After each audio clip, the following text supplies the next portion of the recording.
Hello दोस्तों, स्वागत है आप सभी का अपने यूट्यूब चैनल क्रैश क्लासेस में। आज हम लोग पढ़ने वाले हैं क्लास 9th का, ठीक है, जो आप लोगों का एग्ज़ाम वाला है सेकेंड टर्म पे, ठीक है ना। उसको आज हम लोग पूरा निचोड़ देखेंगे जो आप लोगों के एग्ज़ाम में आने की अधिक चांस है, ठीक है ना, क्योंकि इसी प्रकार से प्रश्न हर साल पूछे जाते हैं। तो मैं आशा करता हूं कि इस जो मैं पीडीएफ लाया हूं तो उससे लगभग आपको 25 से 30 प्रश्न जुटने की संभावना है, ठीक है। 25 से 30 डायरेक्ट नहीं जुटेंगे लेकिन इससे रिलेटेड जुट सकते हैं, ठीक है ना, क्योंकि मैं अपना अनुभव से लाया हुआ। चलिए देखते हैं क्या है प्रश्न, कौन कौन से और क्या बोला है। सबसे पहले मैं बता देता हूं कि आप लोगों के पैटर्न पे सबसे पहले एक छोटा सा पैसेज दिया हुआ रहता है, अपगठित बोध, ठीक है ना। उससे पहले आप लोगों को ध्यान से पढ़ना है, उसके बाद आंसर मारना है। 9 क्लास का ज़्यादा कठिन यानी कि ज़्यादा हार्ड नहीं होगा, क्योंकि देख सकते हैं यहीं पे उदाहरण के तौर पे पहले देखिए पैसेज बनाने का मैं सबसे पहले एक ट्रिक बता देता हूँ। ट्रिक क्या होता है कि सबसे पहले आप क्वेश्चन को पढ़िए, ठीक है ना। क्वेश्चन को पढ़िए और कीवर्ड ढूंढिए। जैसे कि मैं यहाँ देख रहा हूँ परिश्रम को सफलता की मानी जाती है। तो देखिए परिश्रम और सफलता ये दोनों है आपका कीवर्ड, ठीक है। ये दोनों को पढ़ना है, ठीक है, और यहाँ पे खोजना है क्या है। परिश्रम को सफलता को कुंजी माना जाता है। तो यहाँ तो डायरेक्ट आंसर पढ़ा जा रहा है, ठीक है। 9 क्लास की इतना हार्ड नहीं रहता है जितना आप लोग सोच रहे हैं, ठीक है ना। चलिए देखते हैं, पहले हम लोग आंसर देखते हैं। आप लोग इसे ध्यान से पढ़ सकते हैं। और यदि आप चाहते हैं कि इसका पीडीएफ कहाँ से मिलेगा, तो पीडीएफ आप लोगों को इस व्हाट्सएप ग्रुप में मिल जाएगा, ठीक है, जो आप लोगों के डिस्क्रिप्शन में प्रोवाइड करवा दूंगा। चलिए मैं देखता हूँ क्या बोल रहा है प्रश्न। आप लोग पैसेज बढ़िया से पढ़ लीजिएगा, ठीक है, बिना प्रैक्टिस किए एग्जाम सेंटर नहीं जाइएगा। चलिए 2 नंबर क्या बोला है, जीवन में सफलता किससे प्राप्त होती है। तो जीवन में सफलता किससे प्राप्त होती है, तो ये हो जाएगा आपका पूर्वार्थ से, ठीक है ना। क्योंकि मैं यहाँ पे लिखा हुआ है, मैं पढ़ा हूँ, ये देखिए, ठीक है ना, दिख रहा है आप लोगों के इस पर, ठीक है ना। चलिए आगे देखते हैं। हम लोग ज़्यादा ध्यान नहीं लगाएंगे इस पे और जल्दी जल्दी से प्रश्न खत्म करते हैं। क्या है, औद्योगिक पुरुष सिंह को कौन वर्ण करती है। तो कौन वर्ण करती है, तो ये करती है लक्ष्मी। आगे देखेंगे 4 नंबर, कैसी परिश्रम का दूसरा नाम क्या है। कैसा परिश्रम का दूसरा नाम क्या है, तो ये आपका हो जाएगा कठिन, ठीक है ना, परिश्रम यानी कठिन। 5वां देखते हैं क्या बोल रखा है कि बुद्धि और विवेक किससे मिला है। तो किससे मिला है, तो ये मिला है आपका सरल मानव को, ठीक है ना। किसको मिला है, तो मानव को मिला है दोनों। चलिए फिर छोटा सा एक पैसेज है, उसे भी आप लोग देखिए, पीडीएफ में भेज दूंगा, आप लोग देख लीजिएगा। मैं डायरेक्ट प्रश्न पढ़ता हूँ। कौन कौन से प्रश्न हैं। कवि ने किसकी पहचान करने की बात कही है। कवि किससे पहचान करने की बात कही है, तो ये हो जाएगा आपका पद की, ठीक है ना। चलिए आप लोग आगे देखेंगे क्या है, हर सफल पंथी क्या करके इस पर खड़ा है। तो क्या करके खड़ा है, तो ये हो जाएगा विश्वास करके खड़ा है, ठीक है ना। चलिए आगे देखेंगे क्या है प्रश्न, यह निशानी क्या होकर भी बहुत कुछ बोलती है।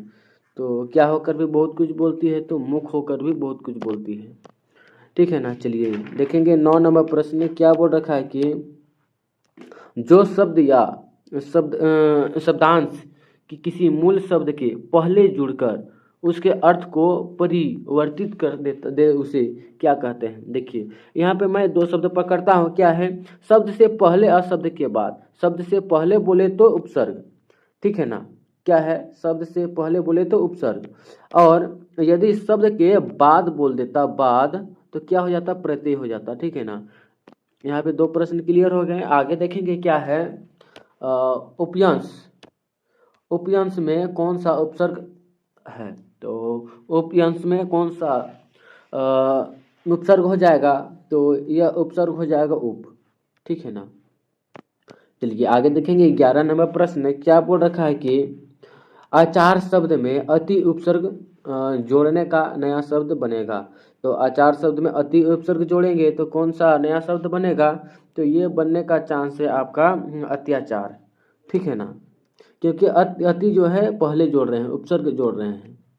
चलिए आगे देखेंगे क्या है, निम्न में से क्या है, निम्न में से किस शब्द में उपसर्ग और प्रत्यय दोनों जुड़े होते हैं। तो उपसर्ग और प्रत्यय दोनों जुड़े होते हैं उसे हम क्या कहते हैं, तो उसे हम कहते हैं अलैंगिक, ठीक है ना।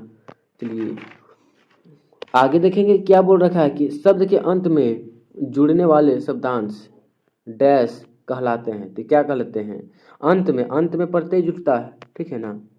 चलिए ठीक है, ये जितने प्रश्न है ये आए हुए प्रश्न है और मैं बीच बीच से उठा के लाया हुआ हूँ, ठीक है ना। क्योंकि इस बार समय नहीं मिल पाया, मैं अगले बार कोशिश करूँगा कि आप लोगों का 10th में कोई परेशानी ना हो, ठीक है। तो इस चैनल को ध्यान से रखिएगा, ठीक है, क्योंकि ये मौका छूट ना जाए।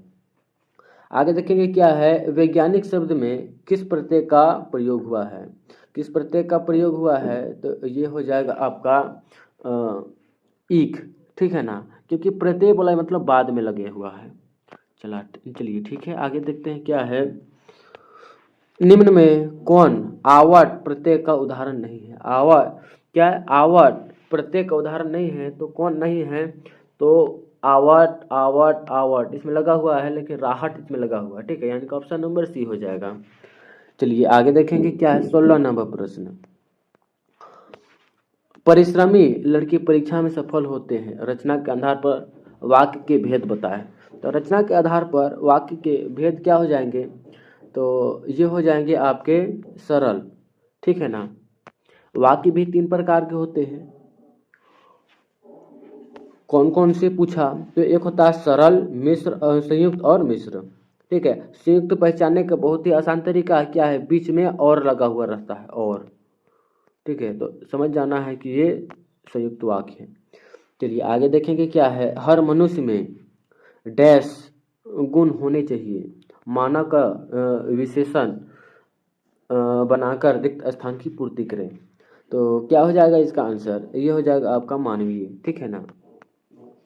आगे देखेंगे 20 नंबर प्रश्न क्या है कि 9 2 11 होना मुहावरे का सही अर्थ है। तो 9 2 11 होना मुहावरे का सही अर्थ क्या हो जाएगा, तो ये हो जाएगा आपका भाग जाना, ठीक है ना। चलिए आगे देखेंगे क्या है, ये छोटा सा फिर से पद्यांश दिया हुआ है, मैं इसे ध्यान से नहीं पढ़ूंगा, आप लोग पीडीएफ लेके पढ़ लीजिएगा। क्या बोल रखा है कि प्रयुक्त गद्यांश के कवि कौन है, तो आप लोग पढ़िएगा तो उसमें पता चल जाएगा कि इसके जो है लेखक कौन है, तो आप लोग इसे पढ़ के आराम से बताइएगा, ठीक है। चलिए आगे देखेंगे क्या है, 22 नंबर प्रश्न, यहाँ मुझे किसको कहा गया है। तो यहाँ मुझे किसको कहा गया है, तो कैदी को, क्या हो जाएगा 22 का, तो 22 को हो जाएगा कैदी, ठीक है। चलिए आगे देखेंगे क्या है, 23 नंबर प्रश्न, कैदी का संसार किसने फुटका है। तो किसका है, तो ये हो जाएगा आपका क्या हो जाएगा, ध्यान से 10, ठीक है ना। चलिए आगे देखें क्या है, रणमेरी का क्या अर्थ है। रणमेरी का क्या अर्थ है, तो ये हो जाएगा युद्ध का बाजा, ठीक है ना। चलिए आगे देखेंगे क्या है, डाकू के लिए तिब्बत में सबसे अच्छी जगह कौन सी है। तो कौन सी है, तो क्या हो जाएगा इस पे आप लोगों का आंसर है डांडे, ठीक है ना। ये सबसे अच्छा असुरक्षित जगह था जो डाकू को छिपने के लिए। आगे देखेंगे तिब्बत की जमीन किसमें बटी है, तो किस में बटी है, तो ये क्या हो जाएगा, ये जागीरदारों में बटी हुई, छोटी छोटी जागीरदारों में। चलिए आगे देखें क्या है, कबीर कैसा संत थे। तो जो कबीर थे कैसे संत थे, ये थे सदगृहस्थ, ठीक है ना, शादीशुदा थे और साथ में इसका एक बेटा भी था। आगे देखें कबीरदास किस कला के कवि थे। तो कबीरदास जो थे किस कला के कवि थे, तो ये हो जाएंगे आपके आदि काल के, नहीं भक्ति काल के, ठीक है ना, नहीं होगा ये। आगे देखेंगे क्या है, प्रश्न संख्या 29 नंबर, सब श्वासों की श्वास में पंक्ति का क्या अर्थ है। सब श्वासों की श्वास में पंक्ति का क्या अर्थ हो जाएगा, ये हो जाएगा ईश्वर का निवास या कण कण में, ठीक है ना। चलिए आगे देखेंगे क्या है, पखा पखी का क्या अर्थ है। पखा पखी का क्या अर्थ है, तो ये हो जाएगा आपका पक्ष विपक्ष, ठीक है ना। चलिए आगे देखेंगे क्या है, वाक कविता में कवि यात्री ने रस्सी शब्द का प्रयोग किसके लिए किया, तो किसके लिए किया रस्सी शब्द का प्रयोग, तो ये हो जाएगा आपका ये जीवन के लिए, ठीक है ना। चलिए आगे देखेंगे क्या है। लद्दाख किस भाषा की कवि यात्री है, तो किस भाषा की कवि यात्री है, तो ये हो जाएंगे आपके कश्मीरी भाषा के, ठीक है ना।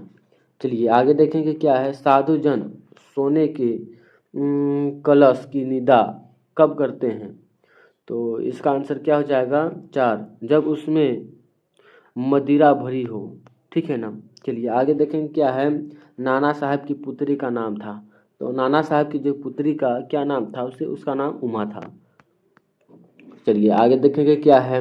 महावीर देवी वर्मा को उनके बाबा का क्या बनाना चाहिए था, तो क्या बनाना चाहिए था, तो इसका आंसर क्या हो जाएगा, तो ये विदुषी बनाना चाहिए था। चलिए आगे देखेंगे क्या है प्रश्न संख्या क्या बोल रखा है। चलिए और बड़ा कर लेते हैं। चलिए ये बहुत बढ़िया। किस वृक्ष की शाखाओं पर मैनाएं उछल कूद रही थी, तो मैनाएं उछल कूद रही थी, तो किस वृक्ष की शाखाएं पर, तो ये शीरीष, ठीक है ना, शीरीष वृक्ष की शाखाएं पर। इस जल प्रलय में पाठ किस प्रकार का पाठ है, तो किस प्रकार का पाठ है इस जल प्रलय में, तो ये हो जाएगा आपका रिपोतर्ज, ठीक है ना। चलिए आगे देखेंगे क्या है। मुख मीठी की भोजन मीठा, यह पंक्ति किस पाठ से लिया गया है या किस पाठ का है, तो ये हो जाएगा आपका इस जल प्रलय में, ठीक है ना। आगे देखेंगे क्या है। सलीम अली क्या थे, तो सलीम अली एक पक्षी वैज्ञानिक थे, ठीक है ना। चलिए आगे देखेंगे क्या है। सलीम अली के एयर गन से कौन सा चिड़िया घायल हो गिरी थी, तो कौन सी चिड़िया घायल हो गिरी थी, तो गौरैया, ठीक है। यह था आप लोगों के लिए 40 मोस्ट इम्पोर्टेंट क्वेश्चन जो आप लोगों के एग्जाम में इसी से रिलेटेड या फिर यहीं से प्रश्न पूछे जाने के चांस है, ठीक है। इस बार तो कोई नहीं, अगले बार मैं सोच रहा हूँ कि आप लोगों के लिए बहुत ही अच्छी तरीका से सिलेबस कंप्लीट वाला